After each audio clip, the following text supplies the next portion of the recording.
morning everyone. I'm popping in because Tracie Fox has a wee challenge going on in her group at the moment, and she's got 3 lovely giveaways that you can do the challenge with.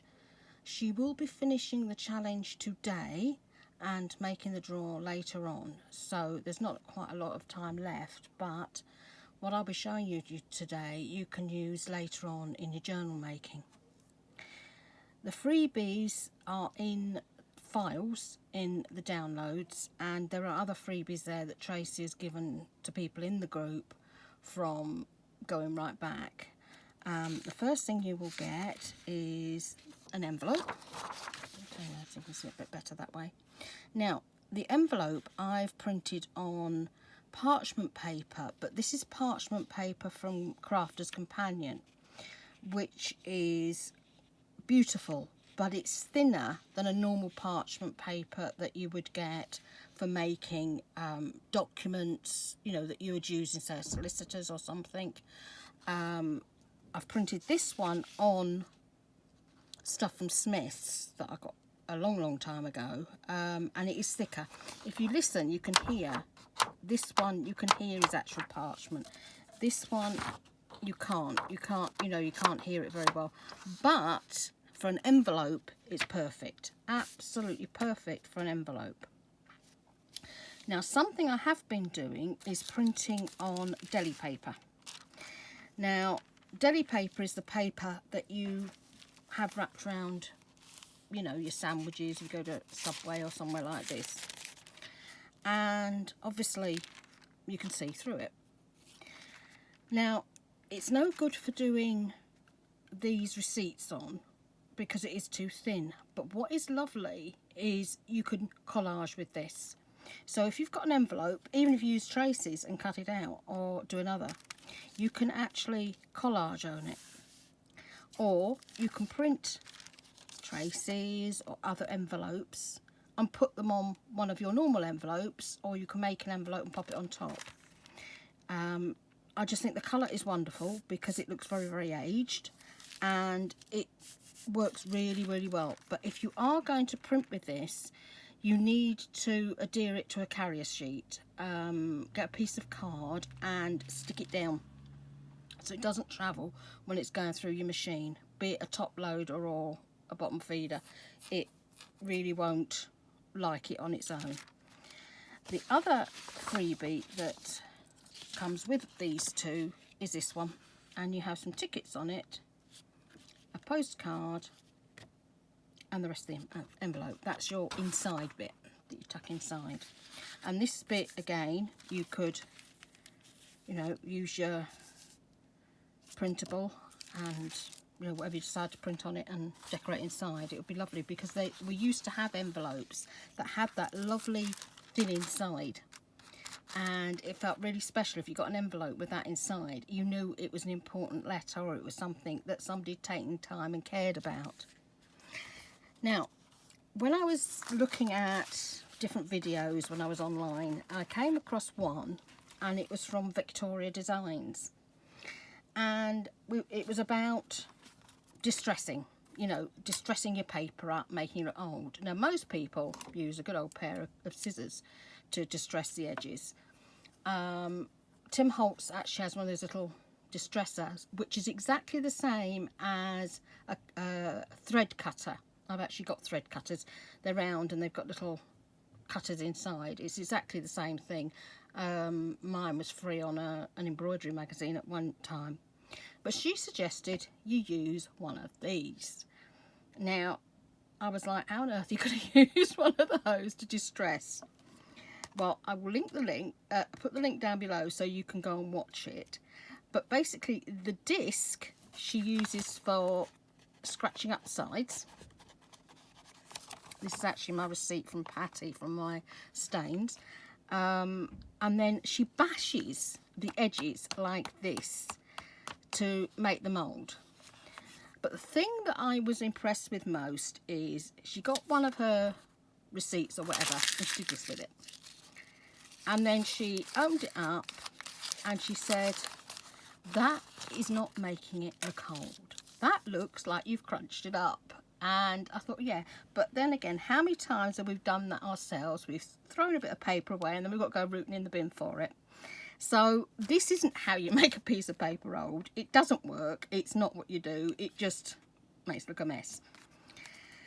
Right, well, the stamps I've used today come from Crafty Individuals. I got them a very long time ago. They're a lovely company, Crafty Individuals. Now, I came across them because of Leslie from Chocolate Baroque. Now, on these, we have several wee stamps, and then you get the bigger ones. There's a couple of tickets on here. This is actually a circus one here. Now, I'm hoping you can see these that I was practicing yesterday. We've got a paid 1810, there's a Philadelphia here, paid at Halifax, Cape of Good Hope, letter shipped, and then you've got 3 numbers, 1, 2 and 3. And these are fantastic for aging up your documents, which I'll show you in a minute. But I will try and find and see if I can find these actually on the Crafty Individuals website and link them. Now, the other thing I was doing is I've printed on good old Amazon packaging, as we do. Now, this is Tracie's Vintage Tickets Set 2. There are 5 different sheets, and you get, like, these ones are like a beigey brown colour, and then you get reds, blues, greens. You know, there's a real variety, and the pages are filled really well. But the interesting thing about it is that the Tim Holtz Framelets, I'm just going to get it out so you can see it properly.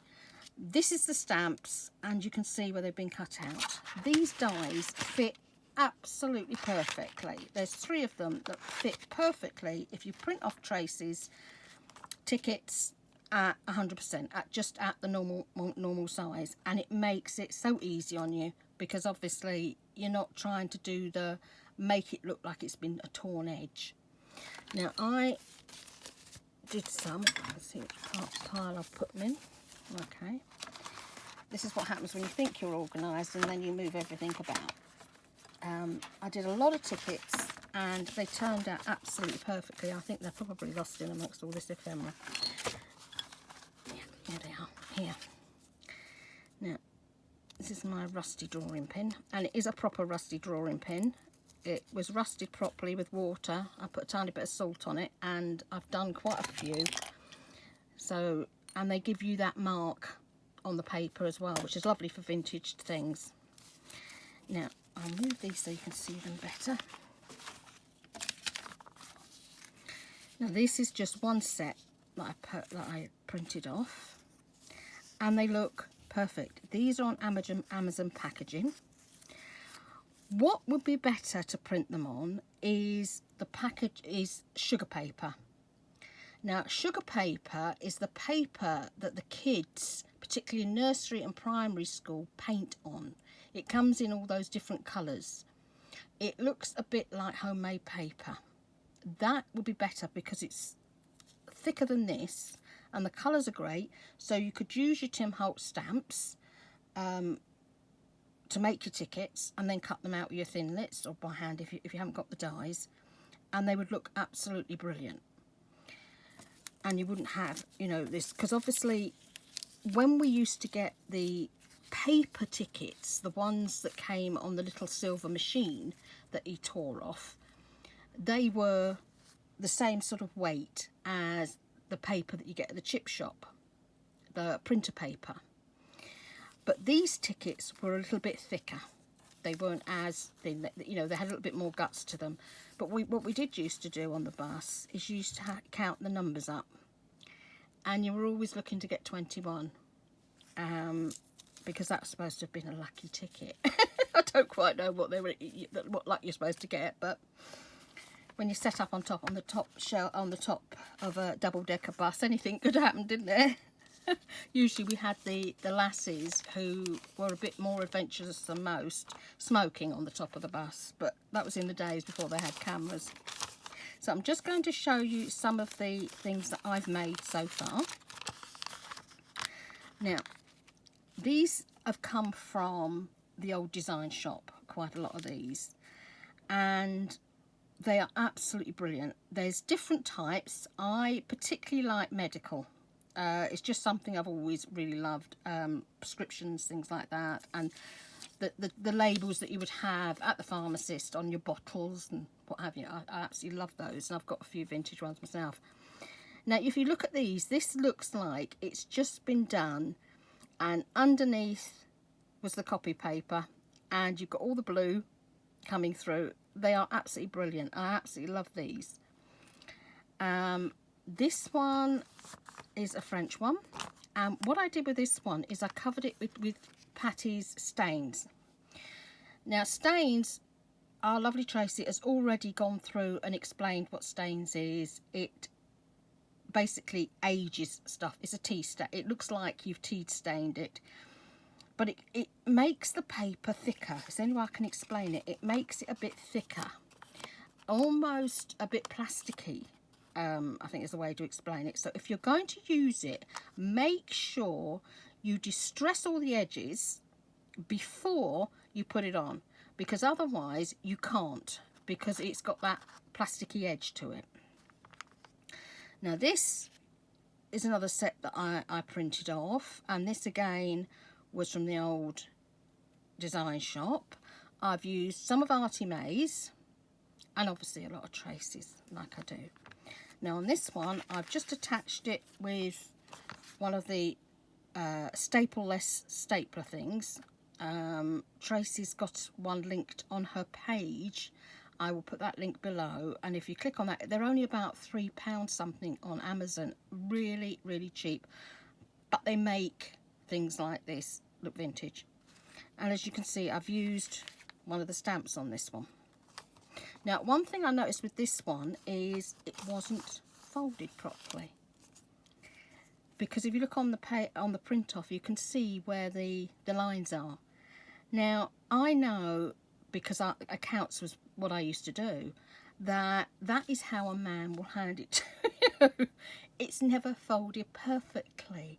So when you're aging these things, don't fold them perfectly because usually receipts aren't. They are just folded up very, very quickly, you know, like an old petrol receipt, and shoved in your pocket. Now, this one, I've not done a lot with this one because I didn't need it, but I found this wee sticker on the back of something, and I thought, well, that looks great on there. I've put a number 1 from my stamps on there, and I've put a paid down the bottom. And then again, this one, when I looked at it, this was folded wrong, so I just automatically folded it a bit daft as well to marry up with it. Here's another prescription. This one is slightly bigger. I actually printed this at the 4x7, if I remember correctly, whereas the other ones you get 4 on a sheet. So all I've done with this one is just add a number on it, because at the chemist they would number everything. When we did accounts, we numbered everything. You would get your receipt, you'd put the number in the corner, that number would then go in your book, because obviously everything was double book entry in those days, and you would write the number down that your receipt was, the date, who it was paid to, and the amount. We used to have finance committees once a month on a Thursday, and on the Wednesday beforehand, you know, we would be running around making sure all the books balanced and all the receipts were together and everything was sorted. I worked actually at the bank's trade union, and you try doing that after you've been out dancing all night, and you know, you come home with your friend Donna at like 3-4 o'clock in the morning. It's great fun, things you do when you're 21. Right, this one, I just put paid Halifax on this one, but I've put one of the rusty paper clips on this one, and I thought it just went fine. But this is printed on that thicker parchment paper, so it doesn't feel as good. You know, I like it, but it's not as good. I really do love the paper from the chip shop. I think that one works the best for receipts. It really does. Now, I printed this one on the Amazon packaging, and it looks brilliant. It really does. I like the colour. I like the way it's turned out. I've popped a couple of stamps on it, and that's all it needed, other than, you know, distressing it up a little bit. That one I love. Now this one I've put on the printer paper, you know, on the chip shop paper, and it feels great because this is how receipts were. Because usually you got them on a pad and you tore it off. That's what you had, and usually there was carbon paper underneath, and you had to make sure the carbon paper was the right way round, otherwise all the writing that you've just done would be on the back of there instead of on the piece of paper below. Particularly when you're typing, that was a really good thing that you had to remember. And of course, when I first started out, you used to have a typewriter rubber that used to have to try and remove the letter that you typed wrong. And then of course Tipp-Ex came out. But when Tipp-Ex came out, you were not allowed to use it in bookkeeping. If you made a mistake, you had to cross it through and initial it. You couldn't remove it. You couldn't white it out. That you didn't do. So amazing the memories, the things you remember. Now on this one, I've popped a stamp, and I've put a paid on this one, and I thought that looked quite good. Then I went on to postcards. Now, you can get postcard backs, you know, this thing here where you've got your what the postcard looks like, you know, the writing, the address, the envelopes, but you can't get the other side. Now sometimes, I'll just show these before they've been distressed out. These are again from the old design shop. What used to happen when we were getting postcards when we were kids, you would have a picture on the front of where somebody had gone on holiday, usually a scene, and it was quite a plasticky type picture on the front, because obviously it was like a photograph.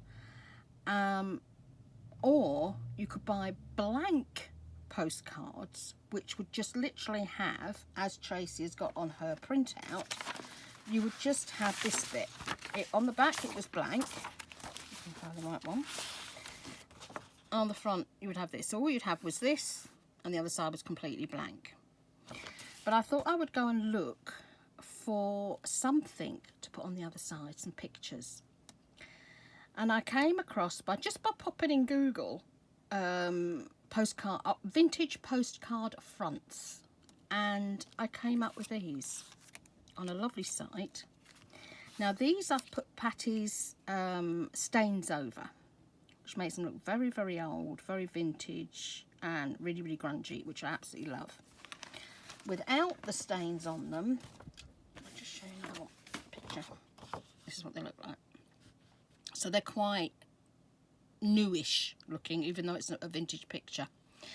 And they fit perfectly on the back of here, on these ones from the old design shop. I've popped a stamp on this one, a proper stamp. On this one, I just left it. And to be quite honest, I don't think you can really tell much of a difference. But going back to my King Arthur journal, and when I was talking about Avalon, Avalon does exist. That there says Avalon.